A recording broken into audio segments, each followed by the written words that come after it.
Fíjese que en esta semana quiero contarles, Dios habló a mi corazón y me dijo con esa voz que no es una voz audible, pero una voz interna, porque el Espíritu Santo habla en nuestro corazón, de hablar sobre este tema. Jesús nos lleva de la tristeza al gozo pleno. Jesús nos lleva de la tristeza al gozo pleno. Las alegrías que nosotros, hermanos, podemos pasar en la vida, digamos, cuando alguien va a una fiesta y se alegra por un rato, pero luego que pasa la fiesta, que pasa el ruido, que pasa la expectativa, que pasa el motivo de celebración, todo aquel ánimo, hermanos, baja de nuevo a su nivel, diríamos, normal, y en algunos casos aún baja más allá del ánimo que la persona tenía antes de la celebración. Porque si a estas celebraciones, dizque en alegría, para alegrarse la persona, le aplica una droga, le aplica alcohol, le aplica, digamos, encontrarse con alguna persona en el ambiente sexual o con un deseo sexual, todas estas cosas, hermanos, que el hombre busca para alegrar su corazón, para alegrar, dice el rey Salomón, para alegrar la carne, dice, alegrar el corazón, las emociones únicamente. Hermano, cuando todo eso pasa, el placer de la droga, del alcohol o el placer de una relación sexual esporádica, ocasional, hermanos, o la celebración de una fiesta, todas estas cosas que son temporales, definitivamente, hermanos, llega a un punto en el que el hombre, después de estar en un éxtasis, de estar en un momento de alegría, se llega a considerar la persona más miserable que existe sobre la faz de la tierra. Y esto porque definitivamente, hermanos, el gozo pleno, por eso le llamo el gozo pleno, es decir, la alegría que realmente satisface el corazón de nuestra vida, solamente Cristo lo puede dar. Porque es un aspecto, digamos, espiritual, que no tiene nada que ver con la parte externa. Porque aún vemos en la Biblia ejemplos de personas que aún cuando estuvieron pasando los momentos más críticos, más difíciles, tormentas, hermanos, en la vida, pero el gozo de Dios estuvo ahí con ellos. Estoy recordando, hermanos, lo que sucedió allá cuando el pueblo de Israel fue restaurado después del cautiverio en Babilonia. Y el Señor le dio a estos siervos, a Esdras y a Nehemías, el llamado para que ellos vinieran y que regresaran con algunos que quisieran volver para restaurar a Jerusalén. Jerusalén, dice la Biblia, que estaban sus puertas quemadas, sus muros estaban completamente derribados, el ánimo y la fe de las personas estaba por el suelo. Hermanos, no había realmente gozo, no había esperanza para este pueblo, pero Dios utilizó a estos siervos para llevar, hermanos, el ánimo, la fe, la esperanza a su pueblo. Y en ese contexto, hermanos, cuando se levanta el altar del templo, que no olviden que el templo estaba destruido. Entonces, cuando se levanta el altar del templo, dice que aquella multitud estaban llorando, estaban alabando a Dios, estaban, hermanos, en una esfera de alabanza, de gratitud, de adoración al Señor. Y dice la Biblia que las personas lloraban, pero lloraban no de tristeza, no lloraban por la condición en la que habían estado tanto tiempo, sino que lloraban de alegría, de gozo. Y en ese contexto dice la palabra, el gozo del Señor es nuestra fortaleza. O sea que, hermanos, el gozo no tiene nada que ver cómo estoy en lo físico, cómo estoy en lo material, cómo estoy en lo económico, cómo estoy en cuanto a seguridad personal, sino que el gozo que el Espíritu Santo, hermanos, nos da va más allá de nuestras limitaciones humanas. Amén. Por eso, qué importante que nosotros podamos dar los pasos necesarios para que la tristeza, hermanos, que puede invadir nuestro corazón, se pueda convertir en un pleno gozo. Quiero leerles aquí en el capítulo 2 del Evangelio de Juan, en el contexto de este primer milagro que el Señor hizo acá en Caná de Galilea. Dice, versículo 7, Jesús les dijo: llenad estas tinajas de agua. Y las llenaron hasta arriba. Entonces les dijo: sacad ahora y llevadlo al maestresala. Y se lo llevaron. Cuando el maestresala probó el agua hecha vino, sin saber de dónde era, aunque lo sabían los sirvientes que habían sacado el agua, llamó al esposo y le dijo: todo hombre sirve primero el buen vino, y cuando ya han bebido mucho, entonces el inferior. Mas tú has reservado el buen vino hasta ahora. Este principio de señales hizo Jesús en Caná de Galilea y manifestó su gloria, y sus discípulos creyeron en él. Señor, qué maravilloso es saber que tú, Señor amado, tienes una fuente de gozo en medio de las tristezas, en medio de las debilidades, en medio de nuestras crisis, en medio, Señor, de nuestras limitaciones. Señor amado, tú has preparado el mejor vino, has preparado, Señor, el gozo que viene de ti para fortalecer la vida de cada uno, Señor, de tus hijos. Padre, te pido que si alguno de mis hermanos que están aquí o aquellos que en la distancia oirán esta palabra, Señor, estén pasando un momento de tristeza, un momento de desánimo, un momento de crisis, un momento, Señor, de dolor, Padre, que tú conviertas, Señor amado, todas estas tristezas, las conviertas, Señor, en un gozo indescriptible, un gozo, Señor amado, que pueda llevar nuestra vida, oh Dios, a la gratitud, a la alabanza, a la honra, a la adoración a ti, a pesar de lo que nos rodea, a pesar de nuestras circunstancias. Dios amado, en el nombre precioso de Jesús, te lo pedimos y te damos las gracias, Señor. Amén y amén. Hermanos, en el contexto de esta historia, primero quiero mencionar la desilusión ante las expectativas que muchas veces tenemos de la vida. Creo que todos los seres humanos tenemos expectativas. Nos gustaría o estamos pensando que todas las cosas que nosotros vamos a emprender en la vida sean exitosas. Por ejemplo, cuando una pareja, unos jóvenes se conocen y se casan o tienen proyecto de matrimonio, la expectativa es de felicidad, la expectativa es de bienestar, la expectativa es de unir, es decir, formar una familia con el propósito, hermanos, de ser feliz. Cuando una madre tiene un hijo, la expectativa es que ese hijo va a traer gozo, va a traer alegría, va a traer felicidad al campo de la familia, del hogar. Cuando coronamos una carrera, la expectativa es que vamos a alcanzar cierto nivel de vida, que vamos a progresar en la vida social, progresar en la vida económica, progresar dentro de lo que es el contexto de una sociedad. Pero hermanos, lo que muchas veces esas expectativas que creo son naturales y que creo que son válidas para cualquier persona que aspira el bienestar en su vida, lo que muchas veces no se calcula, hermanos, en esta expectativa de felicidad o de bienestar, es que atraviesan en la vida situaciones que pueden poner en riesgo o pueden traer desilusión a esas expectativas de la vida.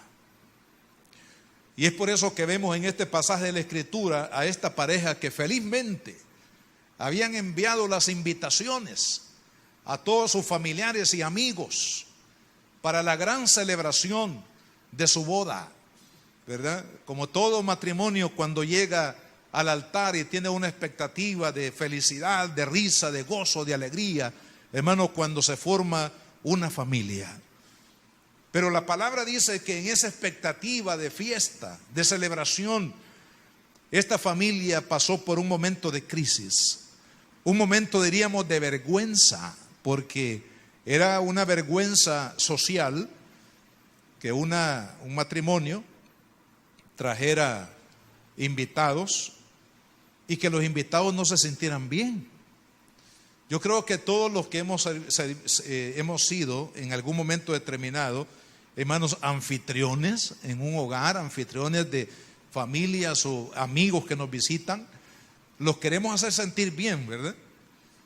Ese día barremos bien la casa, ese día arreglamos todas las cosas que tenemos ahí mero desarregladas, ese día quitamos las telarañas que están en las esquinas de la casa. Ese día, hermanos, tenemos una bebida especial, un cafecito bien gourmet. Tenemos ahí una comida rica. Es decir, queremos que las personas se sientan bien. Claro, por alguna razón, hermanos, que suceda que la persona no se sienta bien, usted se queda con esa carga, ¿verdad? Y dice, bueno, no, qué triste que no pude hacer sentir bien a mis familiares que invité por X o Y razón, hermano.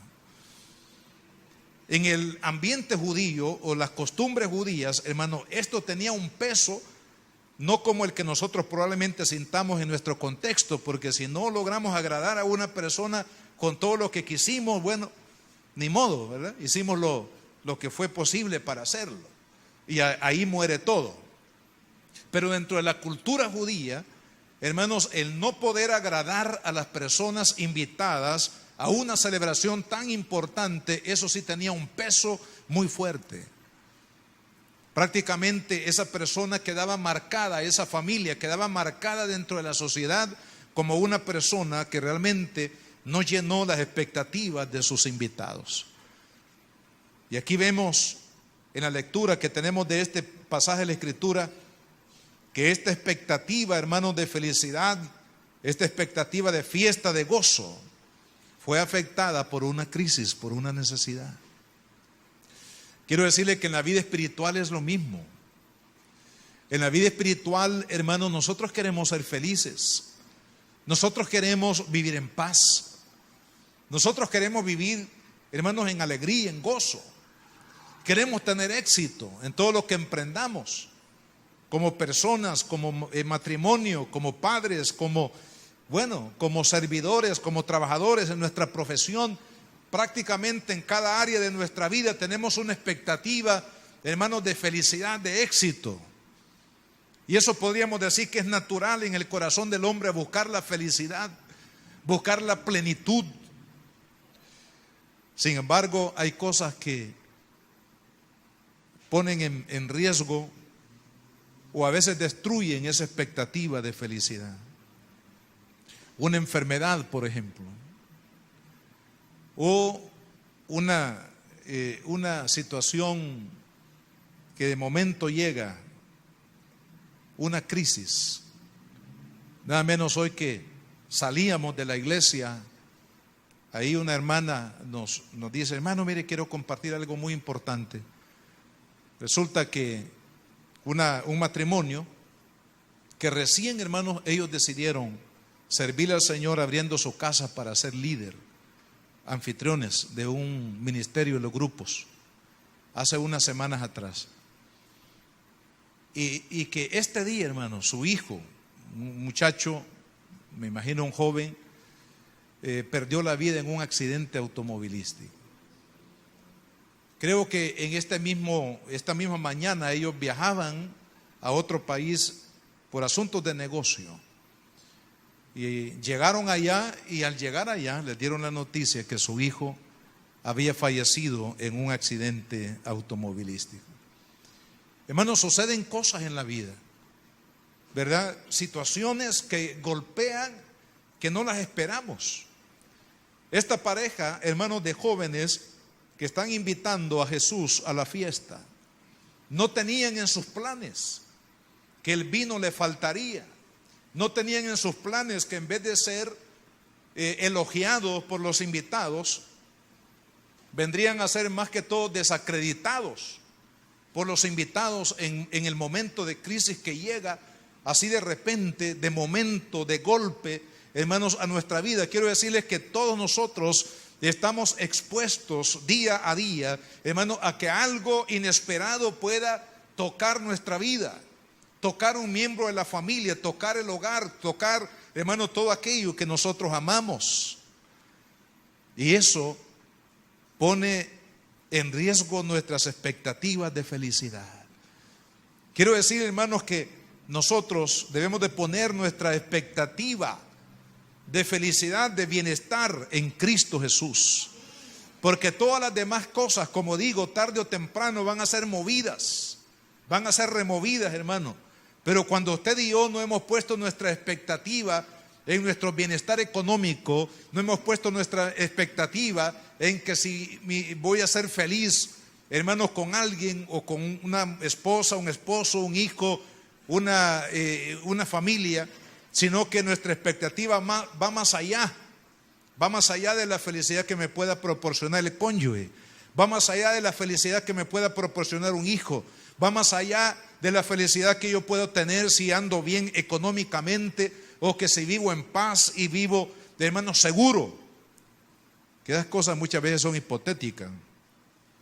Su expectativa tiene que estar más allá, hermano. Y ese más allá se llama Cristo Jesús. Porque aun cuando dice la Biblia, aun cuando mi padre y mi madre me dejaren, con todo Jehová me recogerá. Como dijo Job, desnudo salí del vientre de mi madre y desnudo volveré allá. Jehová dio y Jehová quitó, sea su nombre bendito, gloria a Dios. ¿Por qué? Porque Job no tenía la expectativa de su felicidad, de habernos puesto en sus hijos, en su matrimonio, en sus bienes materiales, ni aún en su propia salud física, sino que su expectativa iba más allá. Él había puesto sus ojos en el Rey de Reyes y Señor de Señores. Y es ahí donde nosotros, mis hermanos, tenemos que fijar nuestra mirada para que nuestra expectativa de felicidad no sea derrumbada por aquellas cosas que aparecen en el camino. Así que nuestra mirada tiene que estar puesta en el Señor. Ahora, la otra cosa importante, hermanos, que podemos ver aquí para que la tristeza se convierta en un gozo pleno, es la importancia, hermanos, de tomar en cuenta a Jesús en nuestras vidas. Es triste porque, hermanos, este país, tomémoslo como un ejemplo. Mire, este país ha sido bendecido. Más de 100 años se ha predicado el Evangelio de Cristo. Diríamos que 2 generaciones enteras, hermanos, han escuchado la palabra de Dios día tras día, noche tras noche. Hermanos, en cualquier rincón de este país, gracias al Señor, hemos tenido, hermanos, predicación del Evangelio de Jesucristo. Sin embargo, muchas de las personas que han oído hasta la saciedad del Evangelio, hermanos, no han querido tomar en cuenta a Jesús en su vida. Lo han puesto al margen de su vida. No han querido, hermanos, invitar a Cristo para que Cristo sea ese compañero fiel que pueda acompañarles en las buenas y en las que no son tan buenas.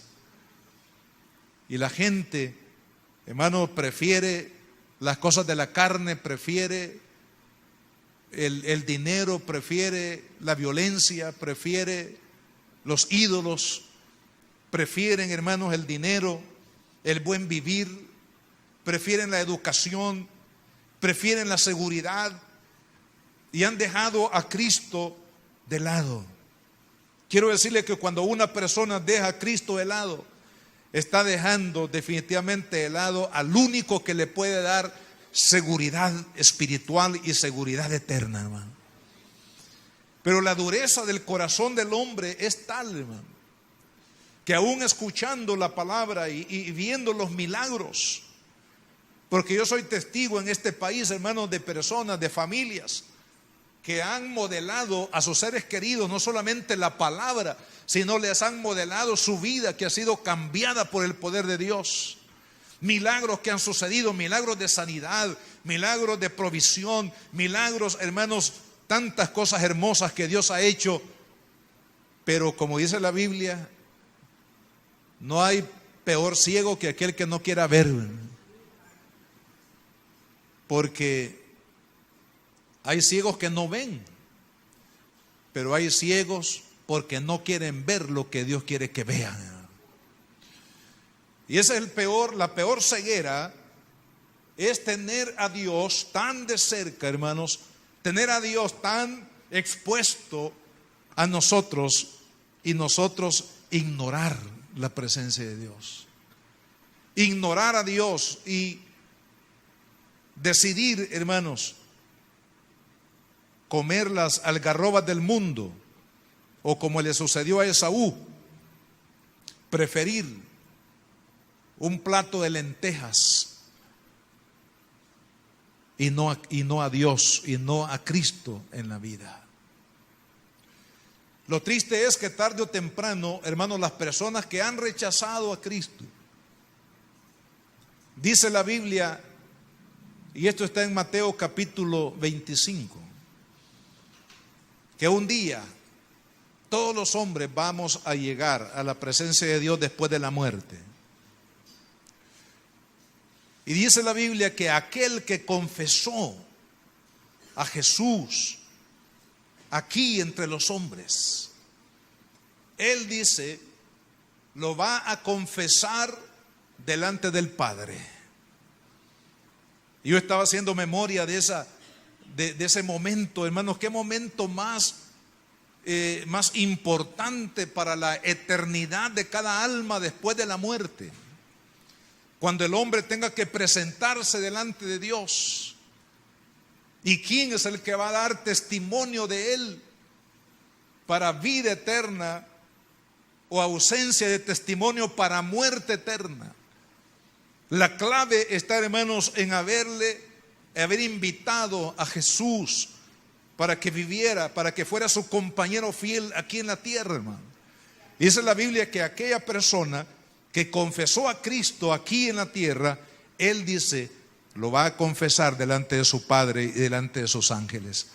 En otras palabras, él va a decir, sí, Padre, él cuando estaba en la tierra creyó en mi palabra, creyó en mi evangelio, creyó en mi salvación, creyó en el perdón por medio de mi sangre. Yo doy testimonio de que esta persona, de verdad, es un verdadero creyente. Y esta persona a la cual Jesús va a dar testimonio de ella delante de Dios y delante de los ángeles, hermano, va a ir a la vida eterna. Pero hay de aquellos los cuales Jesús no puede dar testimonio, porque se van a levantar multitudes de las cuales Jesús no podrá decir, sí los conozco, sí sé que creyeron en mí. Y dice la palabra que estos irán a la perdición eterna, hermano, porque no hubo en su corazón un indicio de poder buscar, de poder invitar a Jesús para que fuera, hermanos, el compañero fiel de su vida. Pero vea qué inteligencia en el caso de este milagro que vemos aquí en el contexto, hermanos, de este matrimonio. Dice la palabra, versículo 2, dice, y fueron también invitados a las bodas, ¿quién? Jesús y sus discípulos. Yo le llamo a esto una decisión sabia. Cuando una persona decide en su corazón invitar a Jesús, es una decisión, yo diría, la más sabia de todas, hermano. Porque hay momentos en la vida que uno necesita una tremenda sabiduría, hermano. Escoger a un cónyuge, eso se requiere mucha sabiduría. Escoger qué es lo que yo quiero, a lo que quiero dedicarme en mi vida, es una situación que requiere mucha sabiduría. Pero invitar a Cristo a nuestra vida, hermanos, no tiene paralelo. Es la decisión más importante que usted y yo podamos tomar en este mundo. Reconocer a Cristo. Y esto es lo inteligente de esta pareja. Hermanos, sin saber qué es lo que iba a pasar, qué iba a suceder en su vida más adelante, pero ellos decidieron, hermanos, invitar a Jesús. Quiero decirles, hermanos, que Cristo debe de reinar en nuestro corazón. Él debe de reinar. Usted tiene que invitarlo a Él, no solamente una vez cuando usted lo recibió en su corazón, sino que usted tiene que invitarlo todos los días de su vida y decirle: Señor, quédate conmigo. Hoy que es día lunes, quédate conmigo. El martes, el miércoles, todos los días de mi vida. Hermanos, necesitamos a Jesús. Necesitamos a Cristo caminando con nosotros cada día. Hermanos, porque las situaciones de la vida solo Él las sabe, solo Él las conoce. Y es mejor estar preparados que estar desprevenidos. Porque el que está desprevenido no va a tener cómo apoyarse en el momento de la crisis. No va a saber a quién acudir. Escuchaba hoy una hermana que estaba muy triste y estaba llorando porque una persona a la que ella conocía estaba en paso de muerte.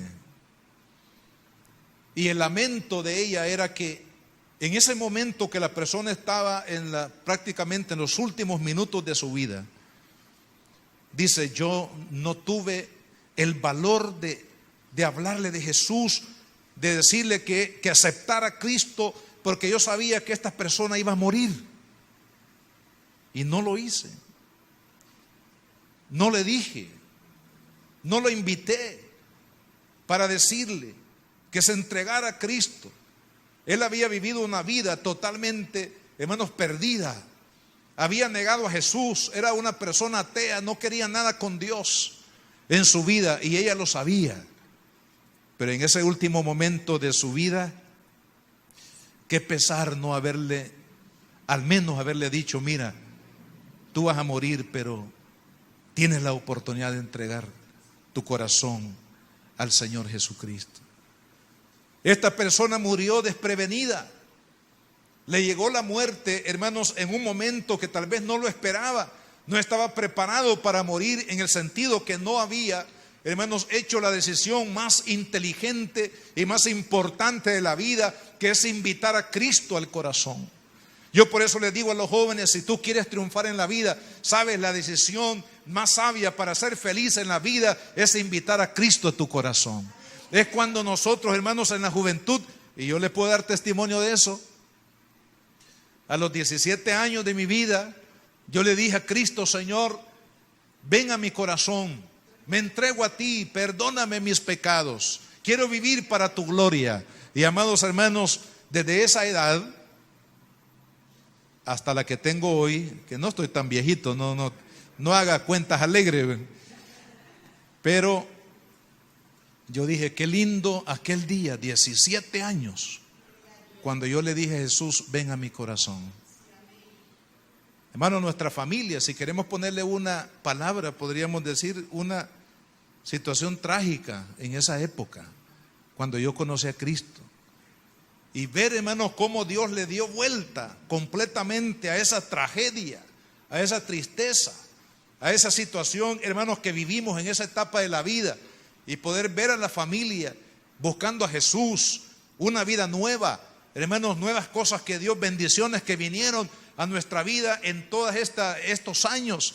Amado hermano, yo puedo decir que la decisión más inteligente en la vida es decirle sí a Cristo en el corazón. Cuando usted lo invita a Él, hermano, usted está haciendo la decisión más sabia, porque usted se está preparando para toda la vida. Porque, hermanos, imagínense tener a usted a su lado como el mejor aliado de su vida, al Rey de Reyes y Señor de Señores. Eso no es cualquier cosa. Es lo más grande que usted y yo podemos tener. Entonces, hermanos, para que esas expectativas de alegría, de felicidad, no se desvanezcan, invite a Jesús. Dígale, Señor, como hacen los judíos, fíjese que hasta el día de hoy, bueno, claro, un poquito fuera del tiempo, pero en las celebraciones de las fiestas que los judíos hacen hasta el día de hoy, en las mesas, hermanos, siempre dejan una silla vacía. Esa silla vacía que está en las celebraciones y ese puesto servido allí, hermanos, en sus celebraciones indica que un día el Mesías va a venir y se va a sentar ahí para celebrar con ellos. Pero quiero decir, hermanos, que el Mesías ya vino y su nombre se llama Jesús de Nazaret. Y cuando usted y yo lo invitamos, hermanos, no podemos estar esperando, ni debemos estar esperando al Mesías cuando va a venir. Él ya vino.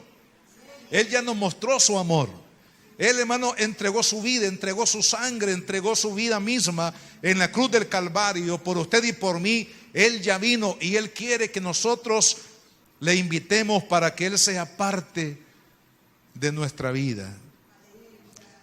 ¿Sabe que hay un himno que está basado en una historia muy linda de Lucas capítulo 24? Jesús resucita y 2 de sus discípulos van camino a Emaús. Y Jesús se acerca a ellos y comienza a conversar con ellos. Y ellos comienzan a contarle sus penas y a decirle: estamos tristes porque el Mesías, aquel en que teníamos la esperanza, la expectativa, Jesús, hace ya unos días que murió. O sea, en otras palabras, como quien dice, nuestra esperanza se murió. En quien habíamos confiado que nos iba a llevar al pleno gozo, murió. Pero Él iba caminando con ellos. Ellos no se habían dado cuenta que era Jesús, hermano. ¿Cuántas veces nos pasa lo mismo a nosotros, hermano? El Señor está tan cerca de nosotros y nosotros no podemos discernir. A veces los problemas de la vida, hermanos, nos roban el discernimiento de la verdad, de la realidad de que Jesús está con nosotros. Si usted lo ha invitado a su corazón, hermano, usted debe de tener la plena convicción, aunque no lo sienta, aunque usted no vea alguna señal, hermano, pero si Jesucristo dijo: yo estoy con vosotros todos los días hasta el fin del mundo, Él estará allí, aunque usted no lo sienta. Algunos dicen: es que mire, yo no siento a Dios conmigo. No, es que no es de sentirlo, es de creerlo. Usted puede sentirlo o no, hermano, pero si usted lo cree, hermano, Cristo va a estar a su lado, porque Él lo prometió. Y en una de las partes del himno dice: quédate, Señor, ya se hace tarde. Yo creo, hermanos, que mire lo que dice la palabra aquí, citando este pasaje de la Biblia, de este camino a Emaús. Dice, versículo 21, pero nosotros esperábamos que Él era el que había de redimir a Israel, y ahora, además de todo esto, hoy es el tercer día que esto ha acontecido. O sea, estaban así tristes, porque en el que habían puesto su esperanza había muerto. Y dice el versículo 28, llegaron a la aldea a donde iban, y Él hizo como que iba más lejos, mas ellos le obligaron, o sea, le insistieron a quedarse, diciendo: quédate con nosotros, porque se hace tarde y el día ya ha declinado. Entró pues a quedarse con ellos. Fíjense, ellos hasta este momento no habían discernido que el que había caminado con ellos hacia Emaús era Jesús. Y aun cuando Jesús Hermano, vea qué lindo este versículo, hermano, habla muy profundamente a mi corazón en cuanto a la gracia y a la misericordia de Dios para con nosotros. Porque el Señor mismo sabía que estos hombres no habían creído, a pesar de que Él iba caminando con ellos, no habían entendido que Él había prometido, hermanos, al resucitar, de estar con ellos, como lo dice Mateo 28:20, he aquí, yo estoy con vosotros todos los días hasta el fin del mundo. Sin embargo, ¿qué hizo Jesús? Cuando ellos le dijeron, quédate con nosotros, ya se hace tarde, ya es de noche. Hermanos, y a veces llega la noche, llega la oscuridad, llegan los momentos críticos de la vida, que podríamos decir que esas son las noches que pasamos, la oscuridad, el tiempo de oscuridad. Pero ¿qué hizo Cristo, hermano? Él no dijo, miren, como ustedes no han creído y no han reconocido quién soy yo, bye bye, adiós, hermano. Pero no fue eso lo que dijo Jesús. ¿Qué hizo Él, hermano? Si lo repetimos de nuevo, ¿qué hizo Él? Dice, mas ellos le obligaron a quedarse, diciendo, quédate con nosotros porque se hace tarde. ¿Y qué hizo Él? Entró pues a quedarse con ellos. Esto se llama misericordia. Porque a pesar, hermanos, que nuestro corazón muchas veces es duro, nuestro corazón es insensible a la presencia de Cristo, a su gracia, a su misericordia, a sus promesas, pero el Señor dice, me voy a quedar contigo, porque Él es bueno, hermano, porque su misericordia es grande. Esa es la única forma como podemos explicar, hermanos, que cuando nosotros fallamos en incredulidad, fallamos por cobardía, fallamos por conveniencia, hermanos, de las cosas del mundo, es decir, que nos desviamos de la fe, pero Jesús nos da una nueva oportunidad. Jesús nos da, hermanos, una oportunidad para restaurar nuestras vidas, y eso se llama misericordia. Por eso, hermanos, cuando ellos le piden a Jesús que se quede con ellos, Jesús se quedó. Y dice la palabra que entonces, dice, cuando Jesús tomó el pan, versículo 30, y lo bendijo y lo partió. Cuando Jesús partió el pan, ya estando con ellos en la casa, dice, entonces le fueron abiertos los ojos y le reconocieron, mas él se desapareció de su vista. Hermanos, solamente cuando nosotros decidimos entrar en una comunión íntima con el Señor, lo vamos a discernir. No podemos ver a Cristo de lejos, hermano.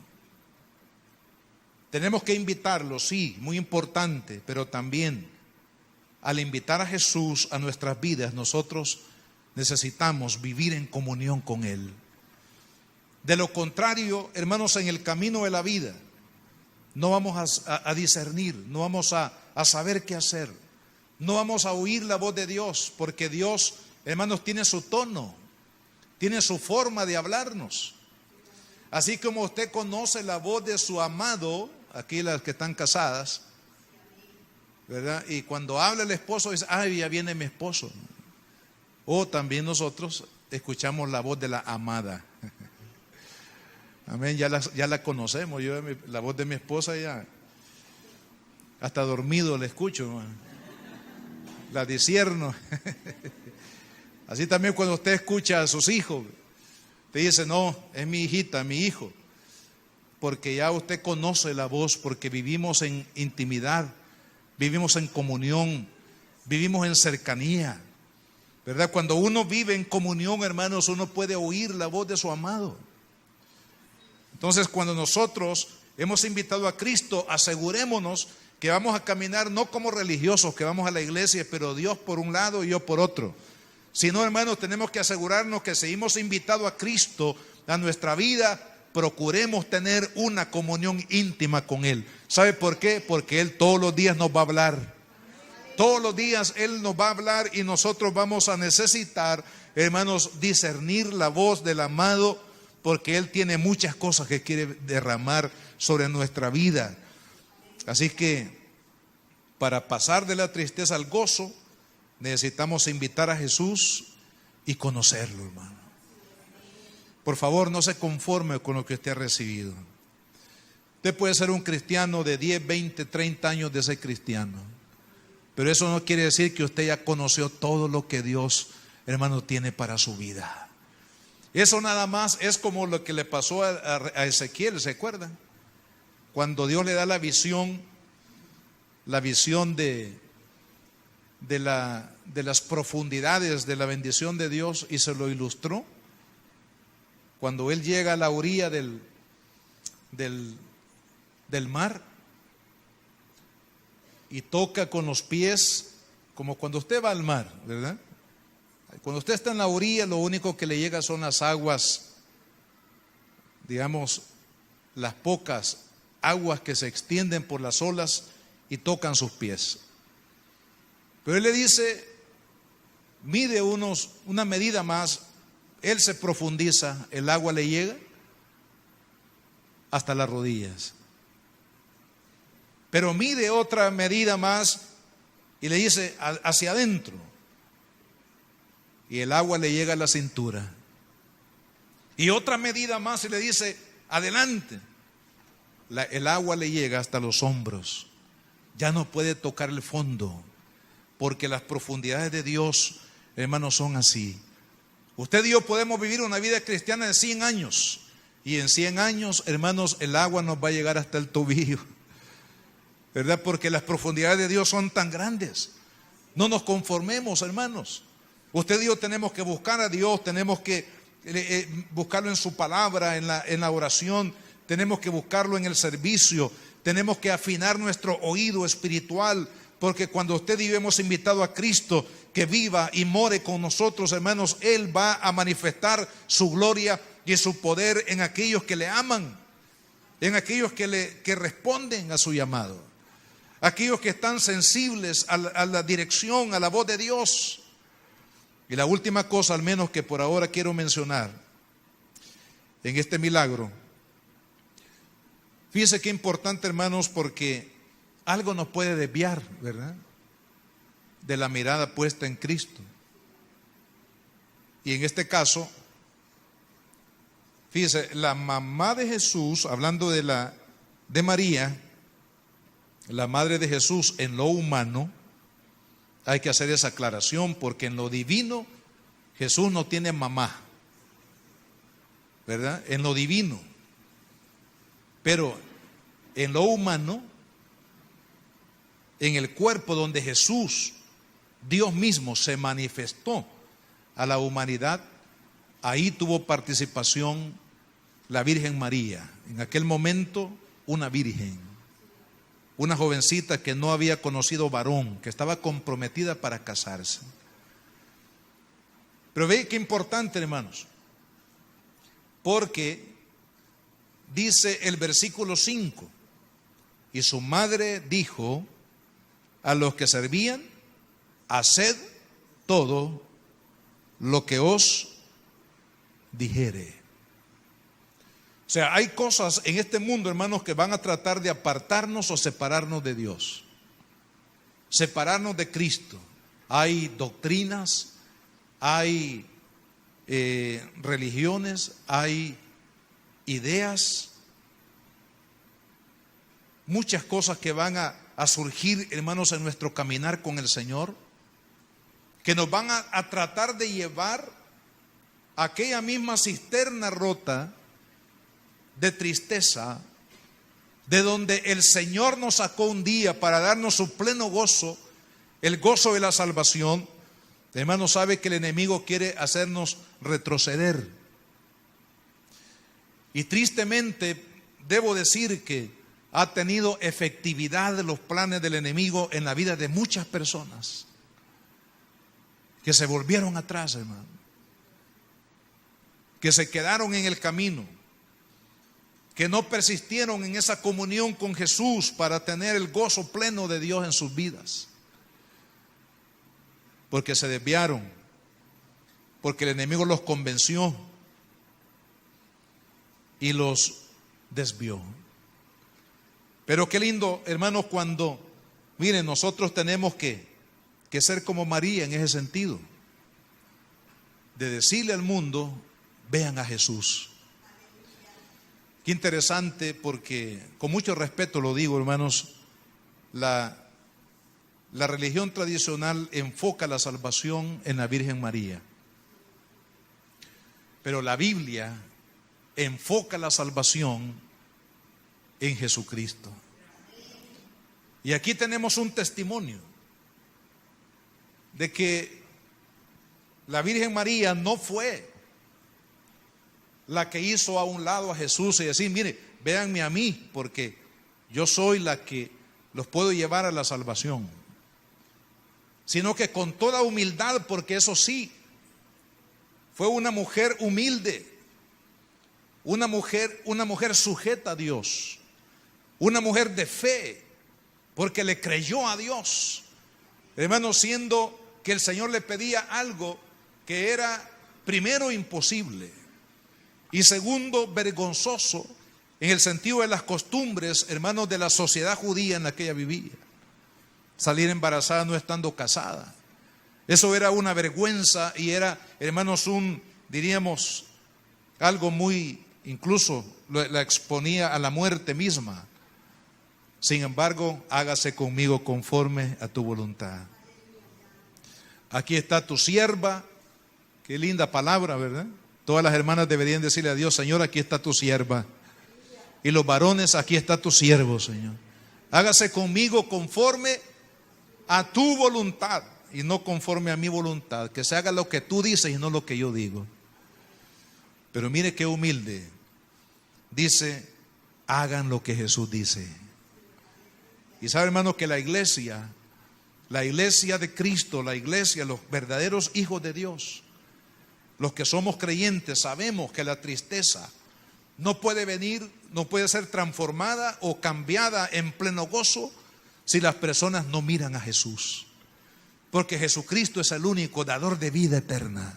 Y es el único que puede dar gozo, hermanos, y verdadera salvación a todo aquel que cree. Así que en los desvíos, hermanos, en aquellos que tratan de estorbar nuestra mirada en el Señor, usted y yo, vean a Jesús. Pongan su mirada en Él y vea qué importante esta intervención, que yo le llamo la reafirmación en Cristo y en la obra de Cristo, que debemos de hacer, hermano, para no desviarnos del verdadero camino. Vea qué importante la participación de María en reafirmar que Jesucristo es a quien debían de ver y oír. Que como ellos fueron obedientes, entonces fueron a Jesús. ¿Y sabe qué es lo que hizo Jesús? Mandó a llenar todas las cisternas, ¿cómo se llama ahí cómo le llama? Tinajas de piedra, dice el versículo 6. Las llenaron de agua todas. Y toda esa agua que estaba en esas tinajas, hermanos, el Señor las cambió en vino. Fíjese, este fue un milagro molecular. Porque el agua, ¿cuáles son las moléculas del agua? H2O.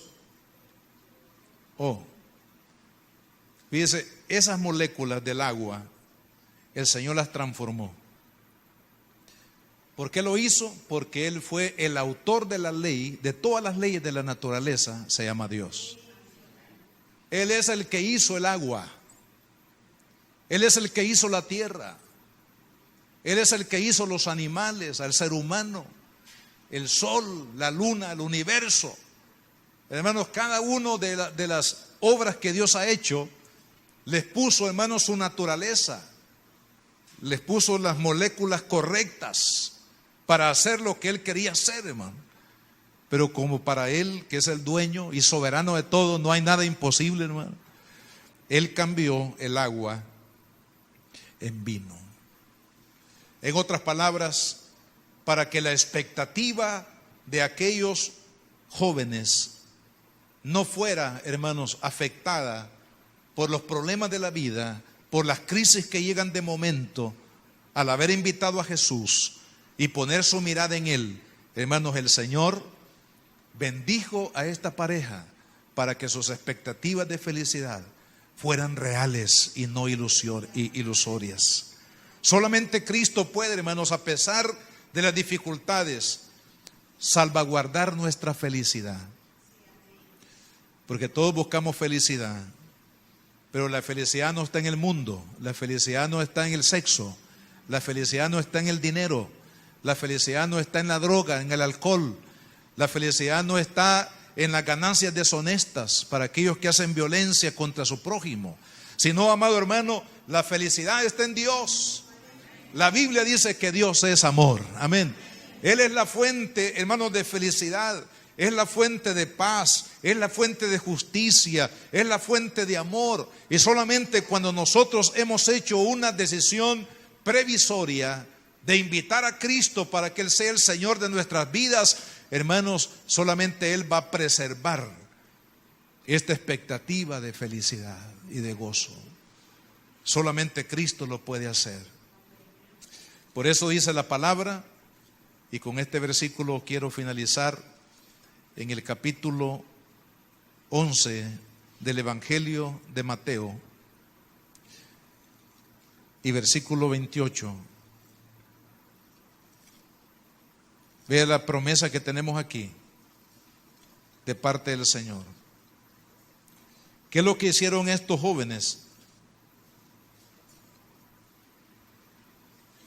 Al cambiar su tristeza en el pleno gozo que solamente Cristo puede dar. Dice, venid a mí, todos los que estáis trabajados y cargados, y yo os haré descansar.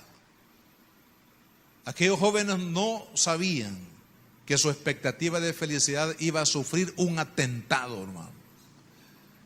Pero ellos hicieron una previsión, al poner a Jesús sus cargas, al invitar a Jesús para que estuviera con ellos. Él es el único que nos puede dar descanso. Cualquiera que sea, hermanos, la situación que usted esté viviendo en este momento, su expectativa de felicidad, de gozo, no depende de lo que usted está viviendo. No depende de la crisis que usted puede estar enfrentando. No depende de las circunstancias que usted está viviendo, hermano. Levante su mirada y ponga su expectativa en el Hijo de Dios. Él no le va a defraudar, hermano. Cualquier hombre, cualquier institución le puede defraudar en algún punto, en algún momento de la vida. La única garantía de no ser defraudado se llama Jesucristo. Cuando usted pone, hermano, su mirada en Él, su expectativa de gozo, de felicidad, de plenitud, está en Cristo Jesús, Él no le va a defraudar, Él va a cumplir, porque no es hombre para mentir, no es hijo de hombre para arrepentirse. Él sí puede satisfacer, hermano, todos los anhelos, deseos y necesidad, sobre todo de nuestro corazón. Oremos al Señor en este día. Padre, te damos las gracias, Señor, por tu santa palabra, tu poderosa palabra, Señor, que tú has enviado para que nuestras vidas sean fortalecidas, Señor, en este tiempo en el que estamos viviendo, Padre. Gracias, Señor, porque solamente tú puedes transformar nuestra tristeza en un gozo pleno, Señor. Cuando te ponemos a ti, Jesús, como el centro de nuestras vidas. Señor, perdónanos si hemos puesto nuestra expectativa de felicidad en algún hombre, en alguna mujer, en algún hijo, algún padre, alguna persona en la que hemos confiado, Señor, o en el dinero, o en las cosas, Señor, materiales. Perdónanos, Señor, porque sabemos que nada de este mundo nos puede garantizar la felicidad y el gozo pleno. Solamente tú lo puedes hacer, Señor. Solamente tú puedes suplir toda necesidad, la necesidad más profunda de nuestra vida, Señor. Oh, Dios mío, solo tú lo puedes hacer, Padre. Gracias, Señor. Gracias por tu amor y tu infinita misericordia. Te honramos y te damos la gracia, Jesús.